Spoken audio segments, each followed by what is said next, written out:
자, 오늘 성경 통독 첫 번째 날입니다. 창세기 1장에서 11장까지의 말씀인데, 이 창세기 1장에서 11장은 천지창조, 인간의 타락, 가인의 살인사건, 노아의 홍수, 바벨탑 사건과 아브라함을 택하신 일까지를 기록하고 있는 말씀입니다.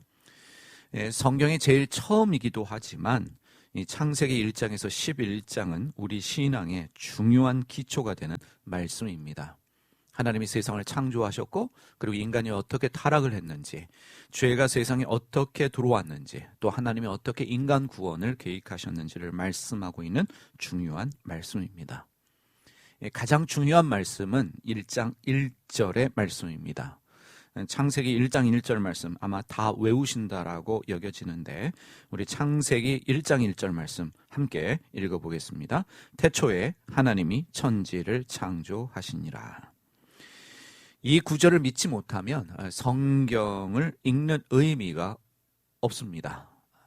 하나님을 믿습니다 라고 말하는 사람들, 하나님과 더불어 사는 사람들은 반드시 이 말씀이 우리 안에서 믿음이 되어야 합니다. 태초에 하나님이 천지를 창조하시느니라. 그런데 믿는 것도 중요하지만 이 말씀을 이해하는 것은 더 중요합니다. 한 단어가 중요한 의미와 뜻을 포함하고 있기 때문에 1장 1절을 제대로 이해하는 것은 우리 신앙의 중요한 기초를 놓는 일입니다. 자, 제일 먼저 성경에 쓰여진 단어가 태초라는 단어입니다. 이 태초에 히브리어로는 베레시트라고 얘기를 하는데, 이 베레시트는 알 수 없는 그때를 말합니다. 영어로 하면 in the beginning, 우리말로 태초에라고 번역되어져 있는데, 정확한 말의 뜻은 알 수 없는 그때입니다. 그래서 사실은 창세기 1장 1절은 알 수 없는 그때에 하나님이 천지를 창조하셨다라고 번역하는 것이 더 맞는지도 모르겠습니다. 알 수 없는 그때에 하나님이 천지를 창조하셨습니다. 그때가 언제인지를 말하려고 할 때 신앙의 신비는 사라집니다. 베레시트는 알 수 없는 그때입니다. 그런데 우리가 6,000년 전에, 7,000년 전에, 아니면 10,000년 전에 라고 말할 때 신앙의 신비는 사라집니다. 알 수 없기 때문에 신비입니다. 그래서 성경은 말씀합니다. 알 수 없는 그때, 베레시트, 하나님이 세상을 창조하셨다라고 말씀합니다. 예수님이 승천하실 때 제자들이 예수님께 물었습니다. 이스라엘을 회복하시는 때가 언제쯤입니까? 이때쯤입니까? 라고 물었습니다. 근데 예수님 단호하게 말씀하셨습니다. 알 것 없다라고 말씀하셨습니다. 사람들은 때에 관심이 많습니다. 언제가 때일까? 언제가 하나님의 때일까? 이 때에 관심이 많습니다. 그래서 무당 종교의 특징을 보면 무당 종교는 때를 가르쳐 줍니다. 언제가 이사하기 가장 좋은 때입니다. 언제가 결혼하기 가장 좋은 때입니다. 올해는 반드시 사업을 하면 좋겠습니다. 이사를 가십시오. 라는 등 많은 날들, 때를 알려줍니다. 그런데 기독교 신앙은 그렇지 않습니다. 때를 알 수 없기 때문에 신비입니다. 알 수 없는 그때입니다. 주님이 언제 오실까요? 그것은 알 수 없습니다. 주님이 언제 다시 오실 줄 모르기 때문에 그것이 신비입니다. 만약에 인간이 그때를 말하려고 한다면 그것은 하나님의 일을 가로채는 오만한 일입니다. 내가 하나님의 자리에 앉아서 이때가 하나님의 때다. 내가 지금이 하나님 때입니다 라고 말하는 것이 내가 하나님 자리에 앉아서 하나님으로서의 때를 규정하는 것입니다. 우리는 피조물입니다. 때를 알 수 없습니다. 그래서 신비입니다. 가다 보면 알게 되는 것이 신앙이에요. 그 때를 모르지만 가다 보면 그 때를 알게 되는 것이 신앙의 신비입니다. 그래서 신앙은 알려고 하는 것이 아니라 하나님의 신비 가운데 나를 맡기는 행위가 신앙입니다. 다시 한번 말씀드립니다. 신앙은 알려고 하는 것이 아니라 하나님의 신비 가운데 나를 맡기는 행위입니다. 때를 알 수 없지만 그 하나님의 때에 나를 맡기는 것입니다. 그리고 하나님이 창조하셨다라고 말씀하시지요. 1장 1절의 중요한 두 번째 단어는 창조라는 단어입니다. 히브리어로 바라라고 합니다. 이 바라는 무에서 유를 창조하는 행위입니다. 아무것도 없는 데서 무언가를 만들어내는 행위가 바라, 창조 행위인데, 이 바라라고 하는 히브리어 안에 담겨진 또 하나의 뜻이 있습니다. 불필요한 요소를 제거하는 행위를 바라라고 이야기를 합니다. 조각하는 조각가가 돌을 조각할 때 돌의 불필요한 부분들을 제거하는 행위가 바라입니다. 부축간에 이 고기를 자르는 사람이 이 고기의 비계살을 잘라낼 때도 사용하는 단어가 바라입니다. 필요 없는 부분들을 제거한다. 이것이 바라입니다. 그리고 하나님이 창조하셨다라고 말할 때 이 창조는 한 번의 행위가 아닙니다. 계속되어지는 행위입니다. 주님께서 지금도 내 안에서 바라, 창조의 일을 하고 계십니다. 주님 닮은 사람으로 창조하고 계십니다. 그래서 하시는 일이 무엇입니까? 내 안에 불필요한 부분들을 바라, 제거하십니다. 내 삶의 비계살을 제거하십니다. 나를 주님 닮은 사람으로 만드시기 위해서 내 안에 불필요한 돌들을 제거하고 계십니다. 그리고 마지막 날에 새 하늘과 새 땅을 창조하여 우리에게 주실 것입니다. 그래서 우리가 성경을 읽으면서 이 두 단어 베레시트, 바라를 이해하고 우리가 성경을 읽기 시작해야 합니다. 알 수 없는 그때 하나님의 창조 행위는 없는 데서 있는 것을 만드는 행위이기도 하지만 삶의 불필요한 것들을 제거하는 행위도 창조다. 하나님이 우리를 새 사람으로 창조하고 계십니다. 불필요한 것들을 제거하시면서 예수님 닮은 사람으로 만들고 계십니다. 우리가 2장으로 넘어가면 2장 3절 말씀을 보시기 바랍니다. 1장에서 하나님의 창조에 대하여 말씀하면서 2장 3절에 가면 함께 읽어보겠습니다. 하나님이 그 일곱째 날을 복되게 하사 거룩하게 하셨으니 이는 하나님이 그 창조하시며 만드시던 모든 일을 마치시고 그날에 안식하셨습니다. 안식일에 대하여 말씀하고 있습니다. 2장에 안식일에 대해서 말씀하고 있는데 창조된 인간이 처음으로 한 일은 안식입니다.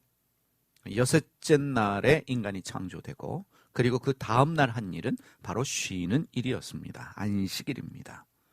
안식일은 하나님을 위한 날이 아니라 사람에게 주어진 하나님의 선물입니다.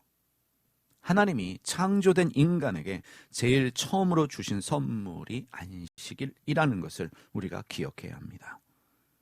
하나님이 안식일을 복되게 하셨습니다. 거룩하게 하셨습니다. 하나님 때문이 아닙니다. 사람 때문입니다. 사람에게 주신 선물이기 때문에 하나님이 복되게 하셨고 거룩하게 하셨다는 것입니다. 모든 일의 시작은 안식입니다.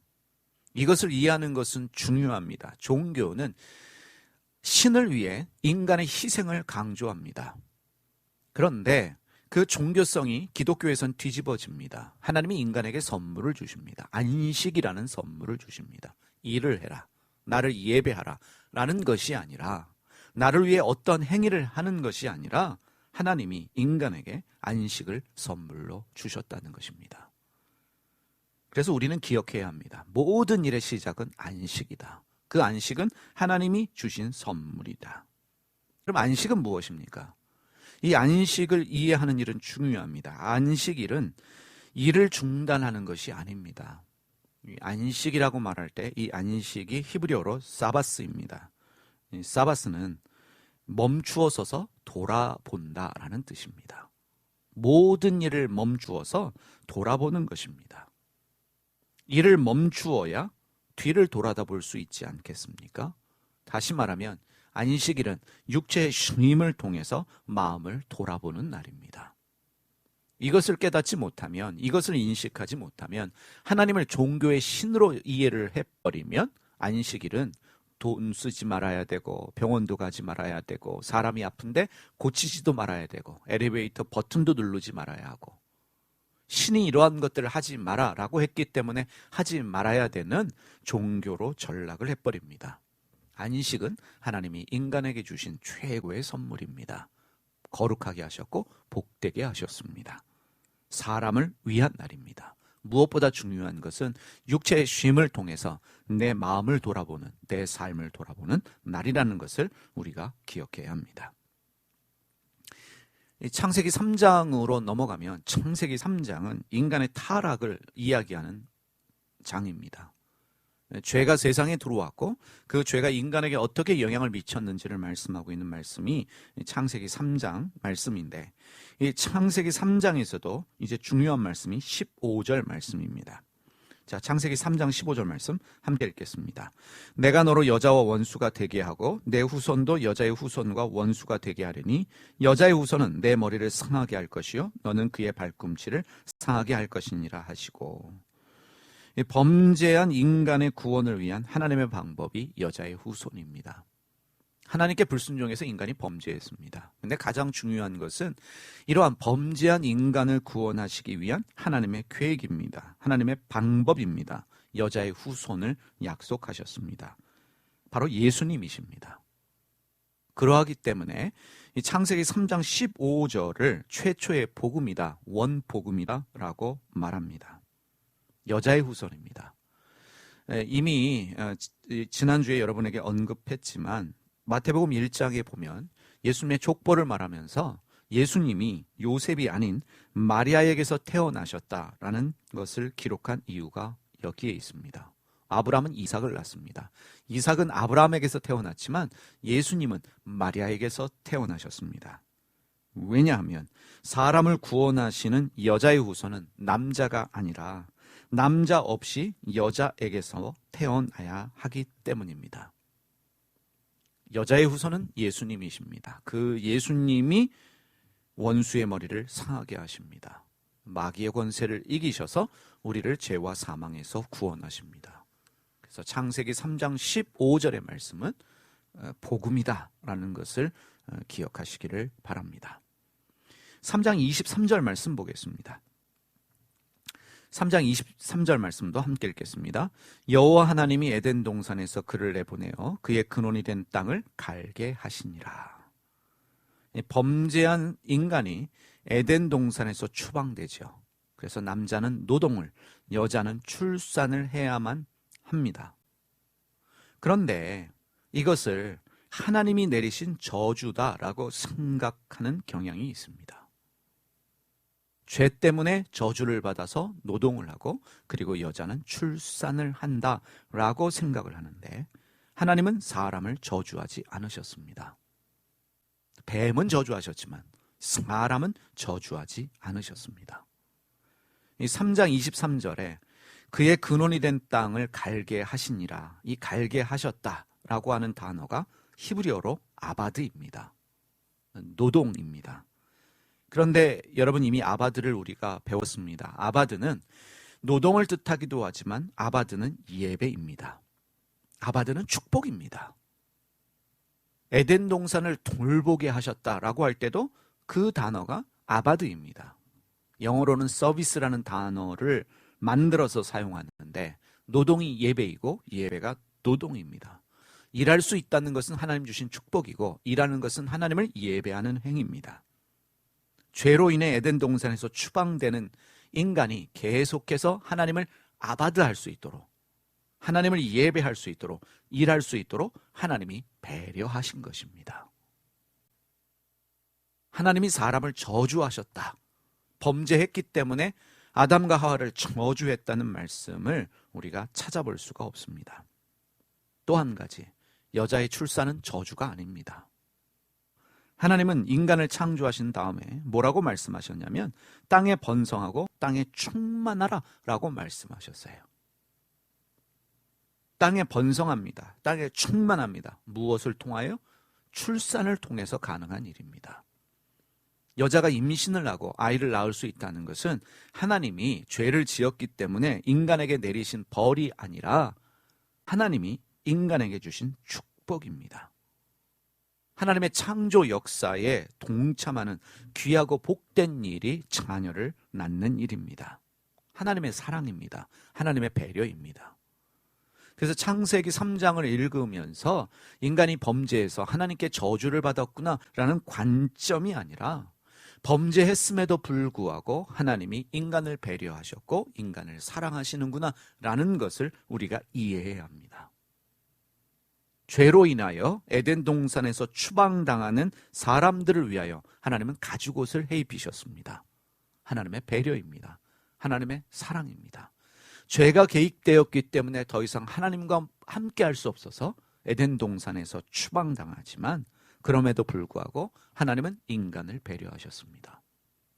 이러한 관점을 갖는 것은 너무나 중요합니다.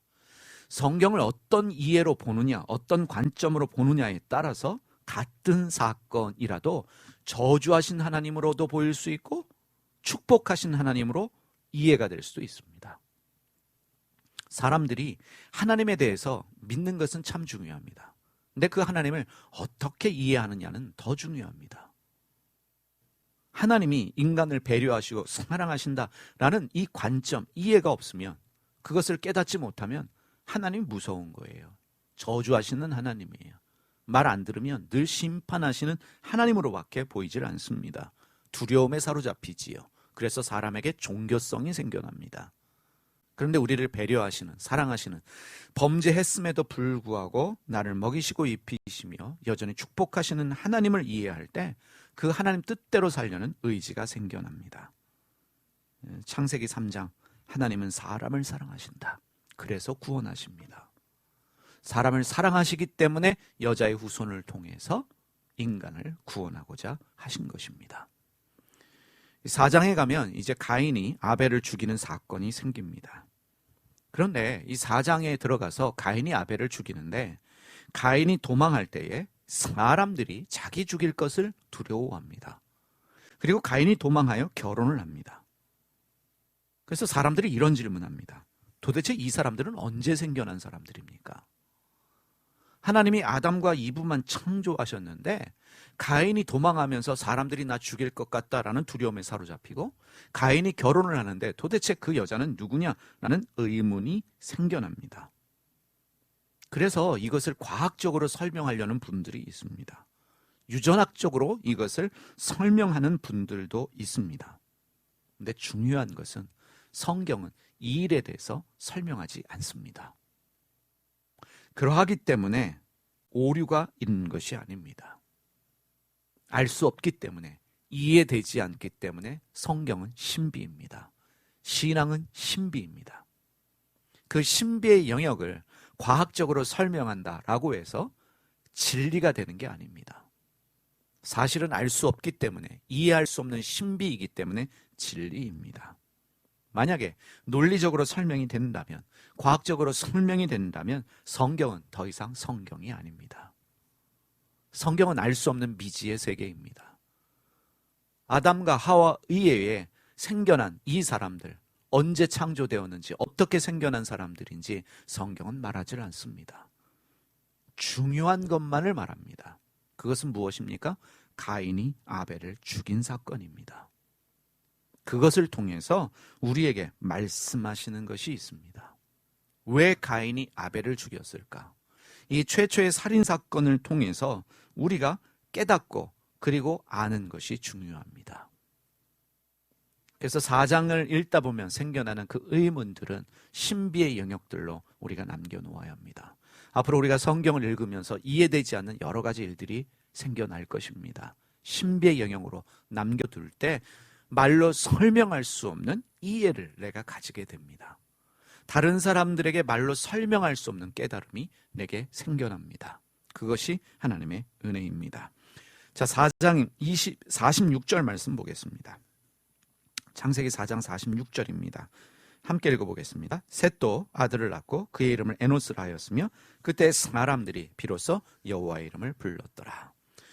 아벨이 죽고 난 다음에 하나님이 하와에게 또 다른 아들 셋을 주셨습니다. 셋이 아들을 낳고 그 이름을 에노스라고 하였습니다. 이 에노스라는 단어도 중요합니다. 사람을 뜻하는 히브리어 단어 중에 하나입니다. 아담도 사람이라는 뜻입니다. 에노스도 사람이라는 뜻입니다. 근데 이 에노스는 연약해서 병들어서 죽을 수밖에 없는 존재라는 뜻입니다. 아담이 붉은 흙으로 만들어진 존재라는 뜻입니다. 에노스는 그런데 이 붉은 흙으로 만들어진 사람이 결국은 죽는구나 라는 것을 깨달은 말이 에노스입니다. 사람은 영원하지 않다. 반드시 죽는다. 아벨이 최초로 죽은 사람입니다. 그 죽음을 목격한 인류의 고백입니다. 사람은 죽는구나. 사람은 병들어 죽는구나 라는 것을 깨달아 아는 일은 중요합니다. 왜냐하면 이들이 그때야 비로소 여호와의 이름을 불렀더라 라고 말씀합니다. 사람은 자기의 연약함과 자기의 죽음을 인식할 때 비로소 하나님을 찾을 수 있습니다. 그 사람이 제일 간절하게 주님 찾는 게 인생의 끝자락이고 죽음이 임박하면 주님의 이름을 부르는 거예요. 간절하게 부릅니다. 그래서 우리 믿음 생활에 있어서 중요한 것은 늘 나는 연약하다. 나는 병들어 죽을 수밖에 없는 존재다. 나는 피조물이다. 라는 것을 인식하고 사는 일이 무엇보다도 중요하다라는 것을 4장 마지막 절에서 우리에게 말씀하고 있습니다. 자, 6장 말씀으로 가겠습니다. 6장에 가면 이제 노아의 홍수가 나기 전에 기록되어진 말씀인데 제가 읽어보겠습니다. 1절에서 4절까지의 말씀입니다. 사람이 땅 위에 번성하기 시작할 때에 그들에게서 딸들이 나니 하나님의 아들들이 사람의 딸들의 아름다움을 보고 자기들이 좋아하는 모든 여자를 아내로 삼은지라. 여호와께서 이르시되 나의 영이 영원히 사람과 함께하지 아니하리니 이는 그들이 육신이 됨이라. 그러나 그들의 날이 120년이 되리라 하시니라. 당시에 땅에는 네피림이 있었고 그 후에도 하나님의 아들들이 사람의 딸들에게 들어와 자식을 낳았으니 그들은 용사라. 고대에 명성이 있는 사람들이었더라. 자, 이 구절도 난해한 구절 중에 하나입니다. 여기에 하나님의 아들들을 천사로 이해하는 사람들이 있습니다. 천사와 인간의 관계를 통해서 태어난 사람들이 네피림이다라고 이해를 하는데 천사와 인간의 어떠한 성적인 관계가 가능하다라고 믿는 것 자체가 비성경적입니다. 종교적이고 신화적입니다. 인간의 상상 속에서 만들어낸 이야기입니다. 성경이 직접적으로 말씀하지 않는 것을 설명하는 것 자체가 문제를 일으킵니다. 거기서 이단이 생깁니다. 거기서 오류가 생깁니다. 다시 한번 말씀드리지만 설명이 되지 않는 것들은, 설명할 수 없는 것들은 신비의 영역으로 남겨두어야 합니다. 하나님의 아들들이 누군가라고 할 때 이 하나님의 아들들을 일반적으로 하나님의 이름을 부르는 사람들로 생각할 수 있습니다. 이해할 수 있습니다. 이 셋의 사람들, 셋의 후손들, 아벨 대신에 태어난 아벨 죽음 이후에 하나님이 주신 셋, 여호와의 이름을 불렀던 하나님의 사람들, 그들이 하나님의 사람들입니다. 아들들이에요. 사람의 딸은 누구를 말합니까? 하나님과 상관없이 살던 가인의 후손들로 이해할 수 있습니다. 육신이 되었다라고 하는 것은 더 이상 하나님과 상관이 없는 죄에 익숙한 사람들이 되었다라는 뜻이기도 합니다. 그들이 육신이 됨이라 하나님과 상관없는 사람들 되었다는 것입니다. 그래서 그들의 날이 120년이 되었다는 것은 인간의 수명을 말하는 것이 아니라 지금 창세기 6장은 노아의 홍수 일어나기 바로 직전의 상황입니다. 이제 남은 시간이 120년이라는 것입니다. 노아의 홍수 때까지 120년이 남았다는 것입니다. 심판 때까지 남은 시간이 120년이라는 것을 말씀하고 있습니다. 그러면 이 네피림이 무엇이냐? 이 네피림은 일반적으로 거인을 말합니다. 거인들이라고 하는 복수입니다. 그런데 이 거인이라는 뜻만 가지고 있지 않습니다. 네피림은 회방자들, 방해자들, 무법자들이라는 뜻도 가지고 있습니다. 땅에는 네피림들이 있었다라고 하는 것은 방해꾼들, 무법자들, 회방꾼들이 있었다. 용사가 되었다라고 하는 것은 그들의 후손이 힘을 가지고 세상을 타락시켰다는 것입니다. 그래서 이어지는 말씀이 노아의 홍수로 인한 하나님의 심판입니다. 우리가 너무 신화적으로, 신비적으로 성경을 내 자의적으로 해석하려는 경향이 있습니다. 그것은 위험한 일입니다. 내가 복음을 만드는 사람들이 있어요. 성경에 없는 이야기를 하면서 그것을 믿도록 강요하시는 분들이 있습니다. 특별히 무당 종교에 영향을 받은 한국 분들이 그러한 경향성이 있어요. 그래서 음모론, 어떠한 그 음모론을 가지고 세상은 이렇게 될 것이다, 저렇게 될 것이다, 하나님의 때도 말하고 세상이 돌아가는 것을 자기 이해 안에서 설명하려는 분들이 있습니다. 네피림은 회방꾼, 방해꾼이라는 뜻입니다. 하나님의 사람들, 그리고 사람의 사람들, 그러니까 하나님의 아들들, 사람의 딸들, 이것을 우리가 제대로 이해할 필요가 있습니다. 천사가 인간과 관계에서 태어난 것이 네피림이다라는 뜻이 아니라는 것을 우리가 이해해야 합니다. 자, 그리고 이제 11장으로 이제 넘어가게 되면 노아의 사건, 노아의 홍수와 방주 사건 이후에 이제 11장에 가면 바벨탑 사건이 나옵니다.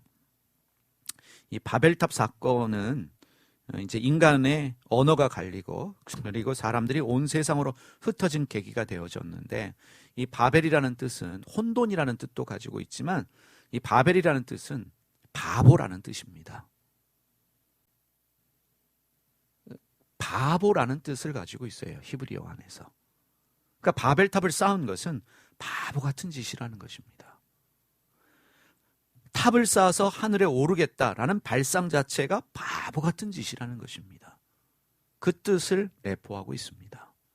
인간의 노력과 열심으로 하늘에 오르려는 행위, 바보 같은 일입니다. 하나님이 이 바보 같은 인간들의 행위를 보시고 인간의 언어를 흩어놓으셨고 이들을 온 땅으로 흩어놓으셨습니다. 언어가 갈리고 민족이 갈리게 됩니다. 이 창세기 11장을 읽다 보면 또 하나 이해할 수 없는 일이라고 여겨집니다. 왜냐하면 하나님이 인간의 언어를 다르게 하셨기 때문에, 그리고 사람들을 흩어놓으셨기 때문에 수많은 민족과 나라가 생겨났습니다. 언어가 수많은 언어로 갈라졌고 민족으로 갈라졌고 나라로 갈라졌습니다. 오늘로 생각하면 참 복음 전하기 힘든 상황이 되어졌어요. 하나님이 인간을 구원하실 작정이었다면 한 가지 언어라면 얼마나 좋겠습니까? 그러면 성경 번역 한 권의 성경만 있으면 다 되는데 이 언어가 너무 많다 보니까 아마존에도 여러 부족이 있어서 여러 언어들, 어떤 데는 문자 없는 민족들도 있기 때문에 문자를 만들어서 성경을 번역해야 되고 여러 어려움들에 처합니다. 민족적 개념이 달라지니까 문화가 달라지고 환경이 달라집니다. 인간의 구원을 위한 하나님의 계획이 우리가 기대하는 게 아닙니다. 언어를 안 갈라놓으셨다면, 민족이 갈리지 않고 나라가 갈라지지 않았다면 복음 전하기 참 쉬웠을 텐데 하나님은 어렵게 만들어 놓으셨어요.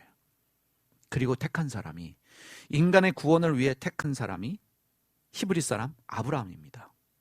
하나님이 예수님을 보내기 위해서 택하신 사람이 아브라함입니다.